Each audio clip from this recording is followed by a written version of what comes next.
Brothers, so happy this part of our lives is finally out in the open. I can breathe again. For so long, it felt like I was carrying a story that wasn't just mine to tell, but one that lived in the spaces between silence and fear. Now, with everything revealed, there's a strange kind of peace settling in. Not the kind that erases the past, but the kind that finally allows you to face it.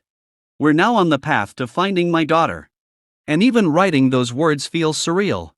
There was a time when I convinced myself that some truths were better left buried. That maybe protecting everyone meant pretending certain chapters didn't exist. But life has a way of circling back, of gently, or sometimes painfully, reminding you that unfinished stories don't stay quiet forever. They echo, they wait, they ask to be heard.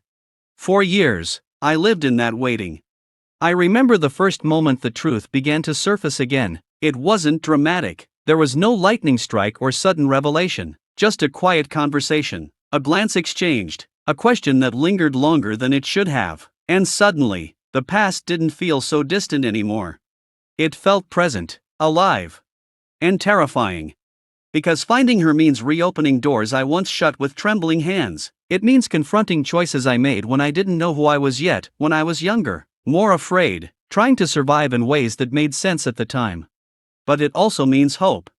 Hope that she's out there somewhere, living a life that's been full of love even if I wasn't part of it. Hope that one day, she might want to know me, not as a perfect person, not as someone who has all the answers, but simply as someone who never stopped thinking about her. Not for a single day. There's a kind of ache that doesn't leave you, it just changes shape over time. Sometimes it's sharp, sometimes it's dull, but it's always there, tucked beneath everything else. That's what it's been like, carrying the thought of her through every milestone. Every quiet moment, every celebration that felt just a little incomplete. I used to imagine what she might look like. Would she have my eyes, my smile, or maybe she'd laugh like someone else entirely? I wondered about the little things too, her favorite color, the songs she loves, whether she prefers mornings or stays up late thinking about life like I do. It's strange, loving someone you don't know, but I do. In a way that's hard to explain unless you've felt it yourself. And now, for the first time, it doesn't feel impossible to find her. It feels real. We've started taking steps, small ones, careful ones. There's paperwork, conversations, reaching out to people who might know something, anything. It's not a straight path. There are moments of excitement followed by stretches of uncertainty, leads that feel promising, then fade into silence. But even in the uncertainty, there's movement. And movement means we're closer than we were yesterday. I won't pretend I'm not scared. Because what if she doesn't want to be found? What if her life is full and happy, and my presence would only complicate things? That thought keeps me up at night more than anything else. Not rejection, but disruption. The idea that stepping into her world might bring confusion or pain. I never want to take something away from her. Only to offer something, if she wants it.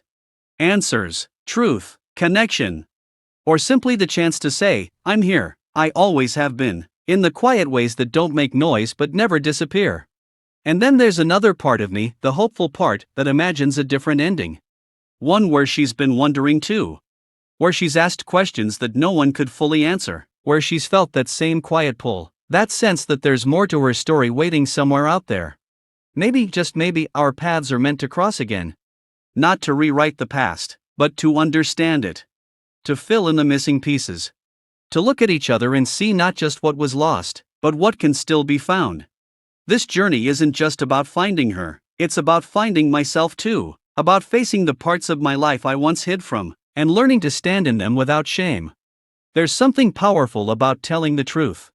It doesn't erase mistakes, it doesn't magically fix everything, but it opens a door to healing, to connection, to possibility. And right now, that door is open. I don't know what's waiting on the other side. Maybe it's a reunion filled with tears and laughter and all the emotions that come with years of distance. Maybe it's a simple conversation. Or maybe it's just the knowledge that she's okay, and that's enough. Whatever it is, I'm ready to face it.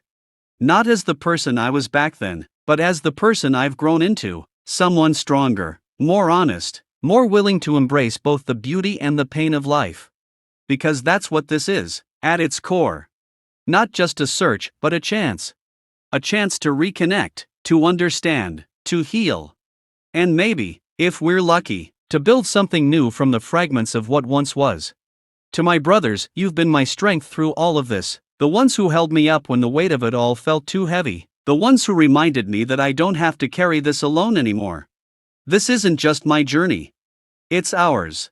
And to anyone reading this who's carrying their own hidden story, your truth matters, even if it's messy, even if it's complicated, even if it scares you. Especially then. Because sometimes, the hardest stories to tell are the ones that need to be heard the most. We're taking this one step at a time. With hope in our hearts. With fear at our side. With love leading the way. And somewhere out there, a piece of my heart is walking this world. Maybe not knowing yet. But maybe, just maybe, feeling it too. The beginning of something. The pull of a story that's finally ready to be finished, or perhaps, just beginning again.